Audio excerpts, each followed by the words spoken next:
alle sammen. I dag skal mig og André lave en video til vores nye kanal. Vi skal spille Spectre i Roblox. Vi skal lige... Lasse han er her ikke i dag, men han kommer med på fremtidige videoer. Okay.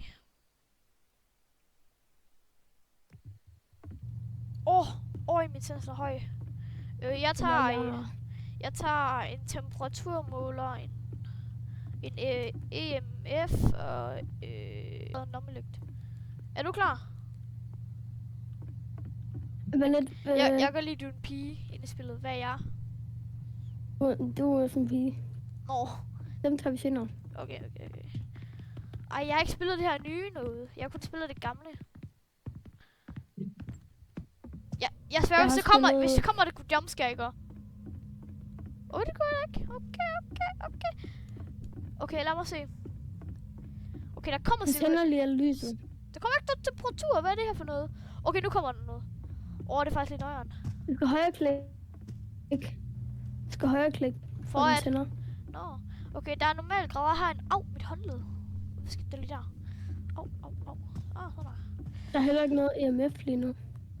Der er... der er tallerkener, hvor vil man flyve? Er der EMF herinde? Nej, der er EMF4. Der er EMF4 her. Der er ikke minusgrader. Den har lige været her. Der er 22 grader i.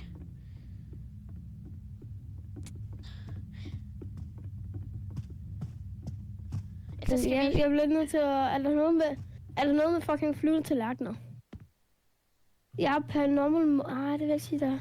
Der er noget med... Paranormal motion. Det kan da også godt være sådan noget flyvende tallerkener. Ej, det tror jeg ikke. Jeg tror, jeg bliver herude. Vi går op ovenpå, så finder vi Ghost Room. Jeg glæder mig ikke til, der kommer et jumpscare. Bare vent til, der kommer hunt. Hvor var der pistol? Det kunne være sjovt, hvis man kunne have en pistol. Jeg hørte den lige noget der. Hvad er en pistol? Bro, nej, der er den har tinglinger her. Hvorfor har jeg egentlig ikke lyd på? Jeg har lyd på. Du kan gå ind under settings. Hvad var så objectives? Objectives? Der er vi så...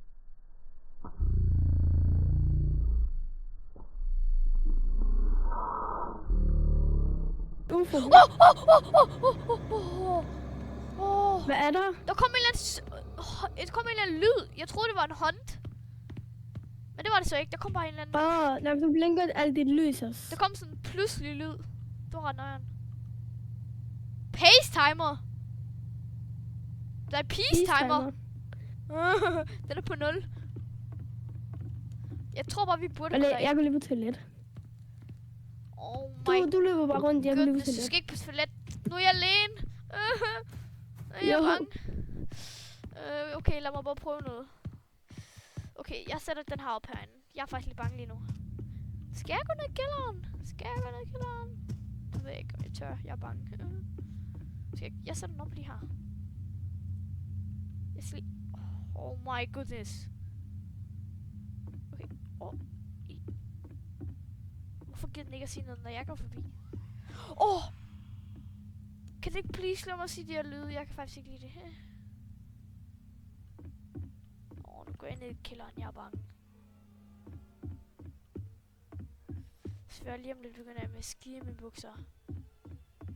Hvorfor begynder du med at spille sådan noget violinspil? Jeg kan ikke lide det.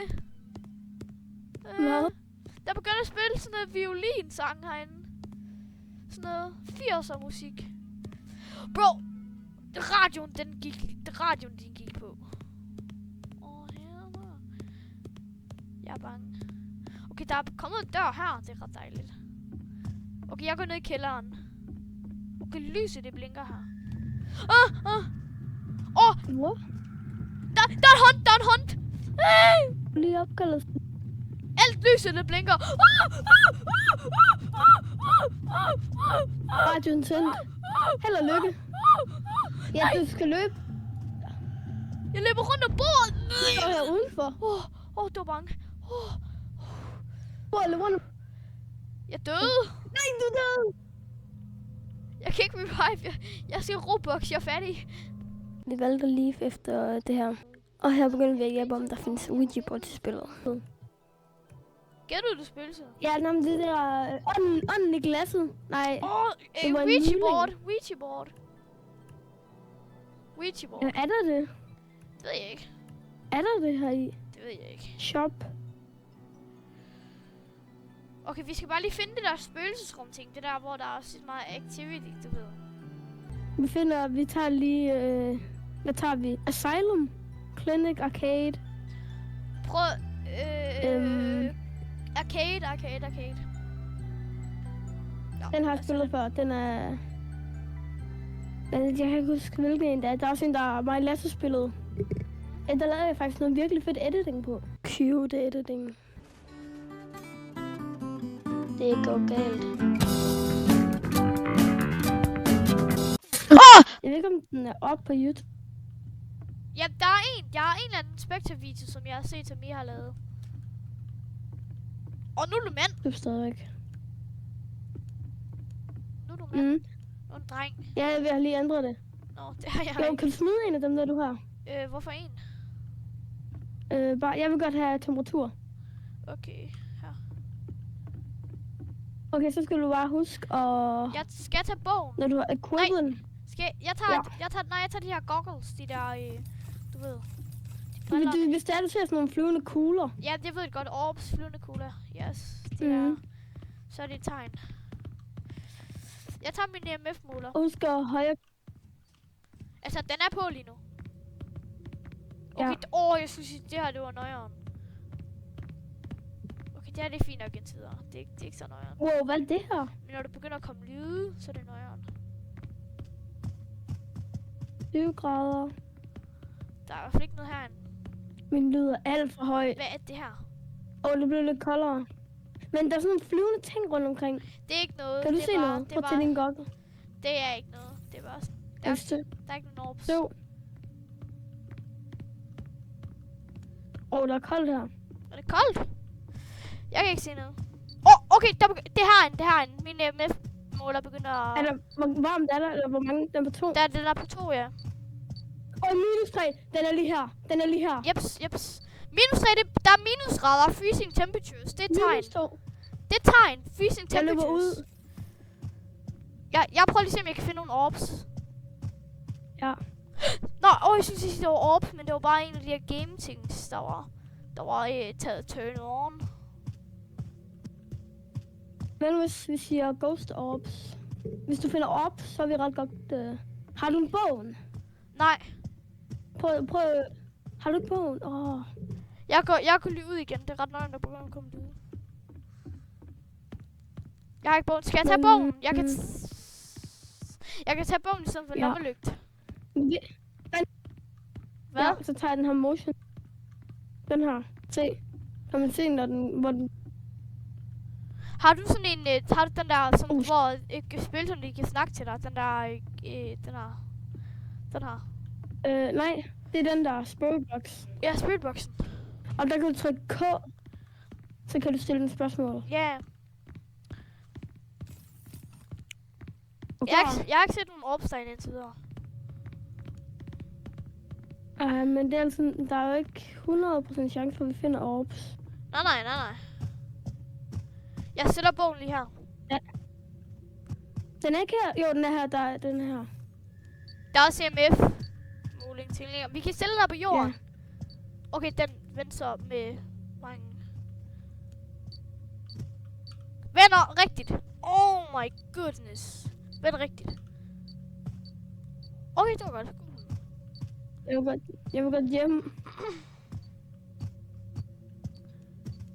Altså, den detekter jo ikke noget. Jeg kan jo gå forbi. Ej, det er sikkert kun et spil.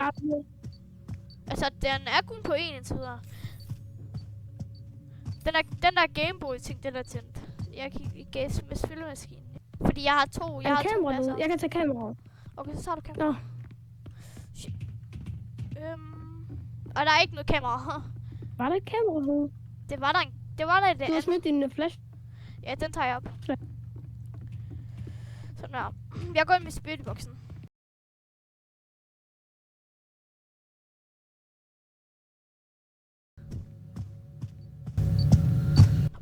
hvad var det?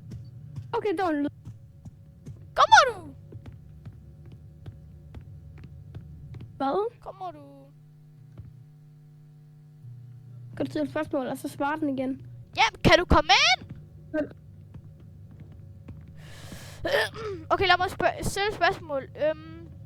Do you want to hurt me? Jeg stiller et spørgsmål. Do you want to hurt me? Nej, ikke spørg om det, ikke spørg om det. Det har jeg lige gjort. Se om der sådan popper noget ud. Der stod sådan, what do you want? Der var sådan helt mange skrift. Jeg spørger, nej, nu spørger jeg, are you friendly? Jeg kigger mod. Den er! Prøv at se! Hey, ikke gå væk fra mig. Hvor? Den var lige helt rød, den her. Det der bobler. Men det er så løber jeg. Der er spirit box. Den virker. Og så er der er freezing temperature, så den der motion sensor, den har lige været i gang. Jeg prøver lige. Og så er der spirit box. Men der er ikke den der motion sensor ting. Vi prøver lige at gå derind igen. Vi prøver at se, vi kan finde sådan noget. Er du ikke, der var motion center? Jo, men der er Du kan ikke snakke med den herude. Der ved jeg godt. Var der? Nej, men jeg prøver lige at lede efter orbs. Jeg fik jumpscare. Der var sådan en bølse. Jeg skød i bukserne.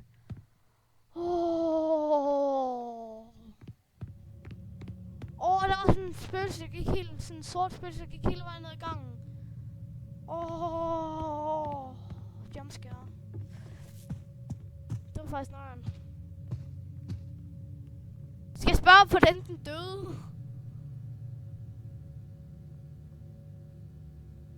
Nej, jeg prøver at spørge, hvad dens navn er.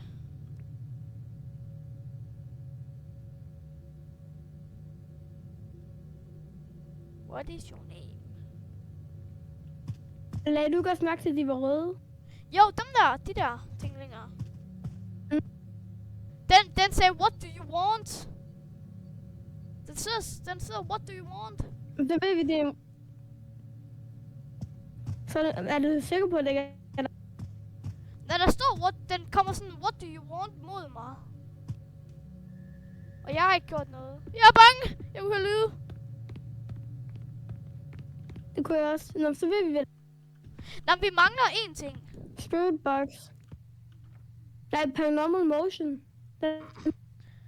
Nå, så har vi jo alle. Så er det Wendigo tinglinger. Wendigo. Så er vi færdige. Jeg må også ind i... Er du inde? Sådan her, yes. Hvad? Kan vi ikke? Hvem var det? Altså, det... Jeg kan ikke se Jeg det. tror altså... her. Jeg tror altså, det er dig. Det er en upyr. Upyr. Her.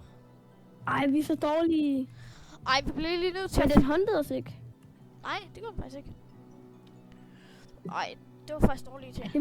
Det kan vi gøre bedre. Ja. Prøv lige igen. Sådan der, Okay. Haha. Sådan der. Okay, godt. Fuck. Jeg kan allerede ikke lide det her. Det her hus, det er ret nøjeren. Der er fucking sne udenfor, der er 12 grader. Jeg tror nok, jeg har en secret. Prøv lige at komme med mig ned. Prøv lige at komme med mig.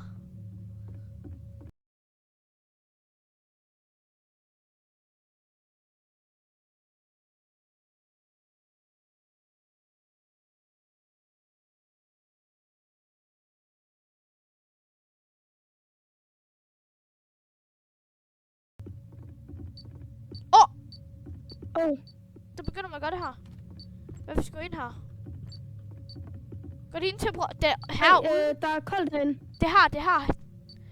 Bro, min EMF bliver ved med. Der er koldt her. Er der koldt derinde? Jamen, så der var koldt lige herinde lige før. Min EMF, den biber ikke herinde. Min EMF, den biber herude. Men Min EMF, den biber herude.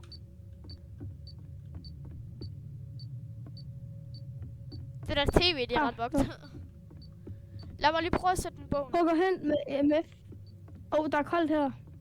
Men der er ikke freezing. Lad mig lige prøve at komme Prøv herover. at komme over med den. Den går ikke op. Den er helt op på 5! Du kan løbe. Den var op på 5! Nu løber jeg ud. Der var på 5 EMF. Jeg er bange. Der var på 5 EMF. Ja, den siger lyd nu. 5. Den siger lyd nu. 5 Jeg vil hjem. 5 EMF, ikke godt? Det er også et tegn. Jo, EMF 5. Så er det... det kan stadig ikke være en dæmon. Kan det ikke være en dæmon? Nå, nu tager vi, Okay. tager vi noget andet med ind. Skal vi tage kameraet med ind? Jeg tager den her med ind. Den har spirit box. Der er tydeligvis ikke freezing temperatures. Okay. Okay, freezing temperatures kan det ikke være, det er rigtigt. Ja, det kan ikke være freezing temperatures. Prøv at se, kan du finde... Okay, det kan heller ikke være spirit box. Du tager briller på. Hvorfor kan det ikke være spirit box? Ja. Men det er vel... Kommer du herop? Det er Spirit nøjeren. box, der er ikke flere. Det er nøjeren. Ja, altså... Ja, det var godt. Det er tv, det er altså lidt kogt. Ja, så det lige Du over. kan slukke den. Der er ikke nogen orbs. Endnu i hvert fald. Jeg prøver altså lige den her spirit box. Vi holder øje med den her.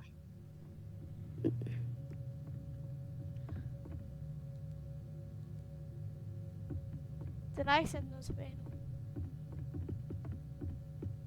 Jamen, det kan den ikke.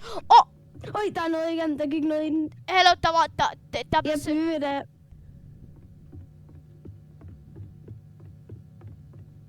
Vi ved, hvad det er nu. Der gik noget i den. Please ikke se. Nej. Please ikke start en hånd. Please ikke start en hånd. Please ikke Yes, start en hånd. Wraith. Det er en Wraith. Ja, 2 sek.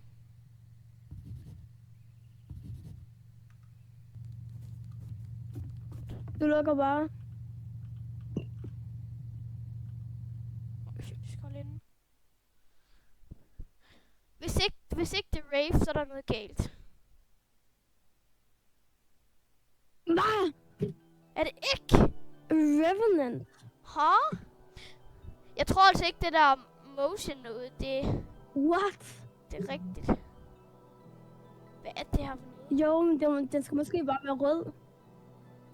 Ja. Altså, man er nødt til at prøve, at vi skal have en rigtig i den her video. Ja. Det er crazy, at vi er så dårlige. Nå, ja, husk lige at like, subscribe til os. Yep.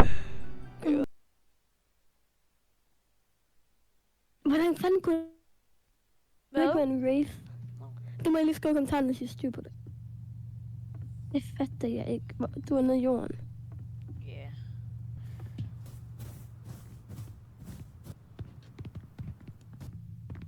Svæver. Hvad er der? Hvad er der? Ej, der er en radio. Jeg hader Det er seriøst så scary.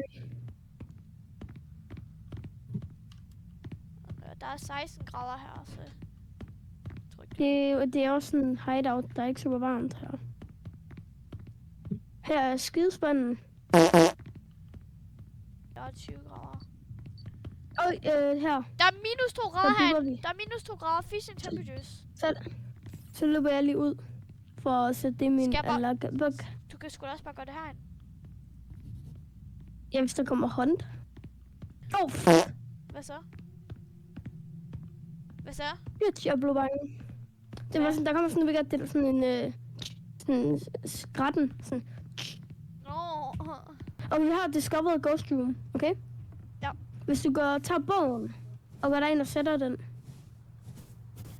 Kan du... Har du ikke nok plads, eller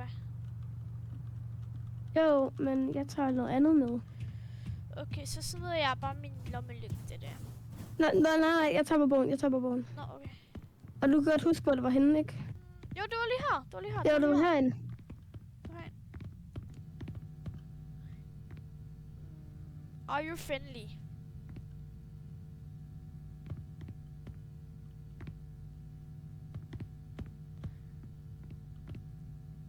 Der er noget der. Kan du se det? Ja, jeg kan godt se det,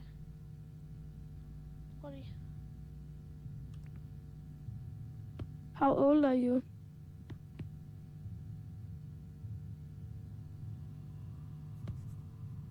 Der blev skrevet i bogen. Den skriver.